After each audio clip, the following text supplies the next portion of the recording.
लक्षणों का वर्णन है जो डॉन कीखोते ने सांचो पांसा को दिए। अपनी पद की नर्म बहुत ही ध्यान से पकड़ना ताकि समझ सको कि कितना मूल्य है उसका।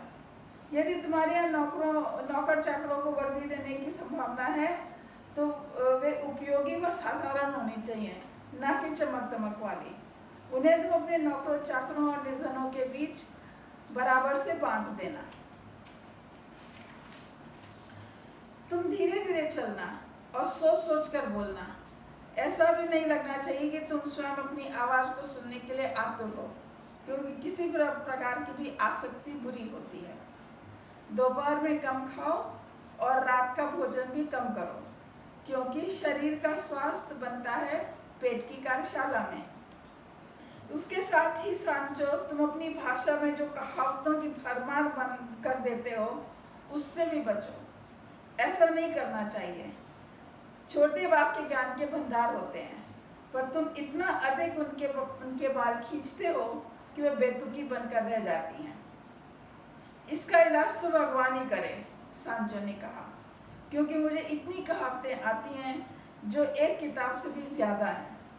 जब मैं बोलना शुरू करता हूँ, एक के साथ एक मेरे मुंह में इतनी सारी कहावतें आ जाती हैं कि वे बाहर निकलने के लिए आपस में लड़ने लगती हैं। पर मेरी जुबान पर जो कहावत पहले आती है वह उसे ही ढकेल देती है, चाहे वह स्थिति में सटीक बैठे या ना बैठे। अब आगे से ध्यान रखूंगा कि मैं कहावत बोलूं तो अपनी पद की गरिमा के अनुसार बोलूं। जिस घर में अन्नपूर्णा का वास है वहां तो खाना झट से बन जाता है। जो करचते हैं वो बरसते नहीं है। चेतावनी देने वाला सुरक्षित रहता है। लेन देन के मामले में दिमाग तेज होना चाहिए।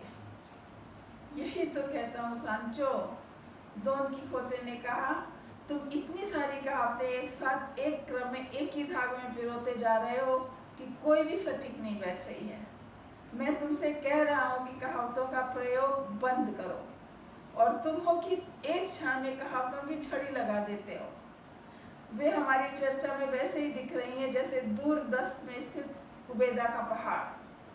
देखो सांचो, मैं ये नहीं कह रहा हूँ कि तुम कहावतों का प्रयोग ना करो, पर कहावतों का ढेर, उनकी लड़ी अंडबन प्रयोग तुम्हारी चर्चा को निम्न स्तर का और उबाऊ बना देते हैं। सीनियर, सांचो ने कहा, मैंने देखा है कि जो भी महामहिम ने बताया वे बहुत ही अच्छी बातें हैं, पवित्र हैं, लाभदायक भी हैं, पर क्या वे मेरे काम आएंगी अगर मैं उनको याद ही नहीं रख पाऊंगा तो? इसलिए अच्छा यही होगा कि आप मुझे ये परामर्श लिख कर दे दें।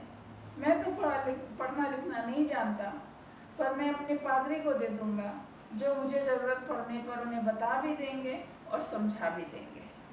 हे भगवान, मैं कितना बड़ा पापी हूँ, डॉन कीखोते ने कहा। कितनी बुरी बात है कि एक शासक को लिखना पढ़ना नहीं आता। मैं अपना नाम लिखना जानता हूँ, सांचो ने कहा।